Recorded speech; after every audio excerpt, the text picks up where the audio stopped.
Kitu cha kwanza cha kuzingatia ni kutambua matumizi yako. Kabla hujanunua PC, cha kwanza tambua matumizi yako. Unanunua PC kwa matumizi gani? Je, ni kwa matumizi ya ofisini? Unatumia Microsoft Word, Excel, PowerPoint? Hii haihitaji PC yenye nguvu sana. Lakini kama unahitaji PC ya kucheza magame, kuhariri movie, ndugu zetu urban and regional planning, wazee wa kuchora au graphics, lazima utahitaji PC yenye nguvu. Ni vipengele muhimu.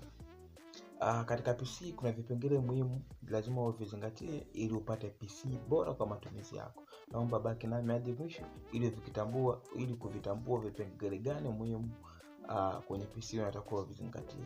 Kipengele cha kwanza, CPU, processor. Huu ni moyo wa kompyuta. Kwa hiyo kitu cha kwanza cha kuzingatia ni CPU. Hakikisha kama ni matumizi ya kawaida ukipata Intel Core i3 inatosha, au AMD Ryzen 3 inatosha. Lakini kwa matumizi magumu lazima upate Intel Core i5 7 na kuendelea, au AMD Ryzen 5 7 na kuendelea. Kitu cha pili ni RAM, kasi ya kompyuta. Kwa matumizi ya kawaida ukipata RAM GB 4 inatosha, lakini kwa matumizi makubwa au kazi kubwa au kazi ngumu unatakiwa usinunue PC yenye RAM chini ya 8. Nianze ya 8 na kuendelea, itakuwa safi na rahisi. RAM ni lead access memory. Hii hapa inakusaidia kuaccess vitu vyako kwa haraka zaidi. Kipengele kingine muhimu cha kuzingatia ni storage. Storage zipo za aina mbili, HDD na SSD. Solid state disk na hard disk drive. Hard disk drive inatumia teknolojia ya CD. Ufanyaji kazi wake upo slow sana kuliko SSD ambayo inatumia teknolojia ya chip. Kwa hiyo SSD ni za gharama sana. Gharama yake ni kubwa kuliko HDD ambayo ina gharama ndogo na specification ni kubwa. Kwa hiyo PC nyingi ambazo zinatumia SSD, storage zake zinakuwa ni ndogo kutokana na ubora wa hiyo teknolojia.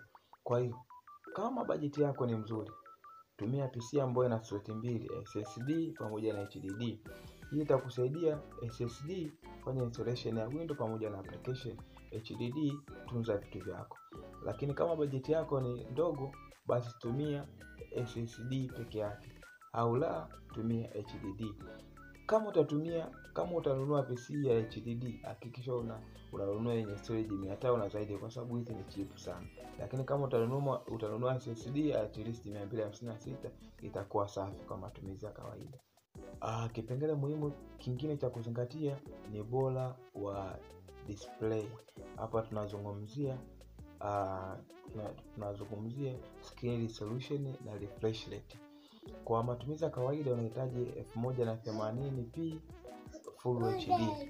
Lakini kwa game au designer tafuta 144 HZ au 4K. Hii ni bora kwenu. Kingine cha kuzingatia ni graphics card. Kama unataka kununua PC kwa matumizi ya kawaida, basi ni UHD graphics inatosha, ni chaguo lako. Lakini kama utaitumia kwa kazi ngumu, basi unahitaji ununue PC ya Nvidia GeForce au AMD Radeon 4 VRAM na kuendelea, itakuwa ni bora kwa. Kitu kingine ni betri. Betri kwa PC ni mzuri sana, hasa kwa watu ofisini. Watahitaji betri ambayo lina uwezo wa kutunza energy yake kwa muda mrefu, ili ikitokea hata umeme umekata una uwezo wa kusave vitu vyako au kaendelea kufanya vitu vyako ikiwa out na umeme. Hivyo. Hatua ya tatu na ya mwisho. Hapa ndio watu wengi wanajiuliza sana.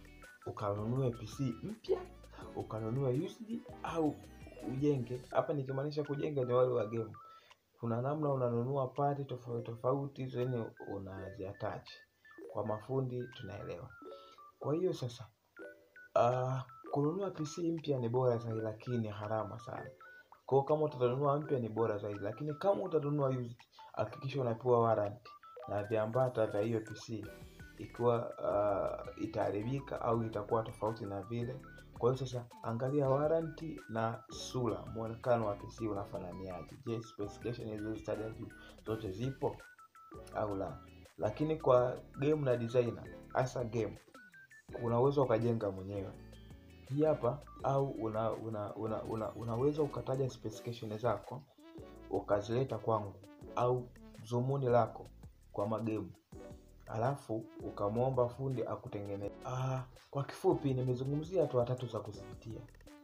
Hakikisha unajua matumizi yako, unanunua kwa matumizi gani. Ya pili, chagua specification sahihi kwa ajili yako. Ya tatu, amua unanunua PC mpya, used au customer building.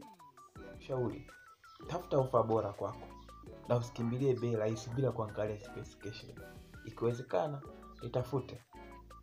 Nitakushauri ni PC ya aina gani, brand gani, yenye specification gani, na ni mpya, used au ni customer building.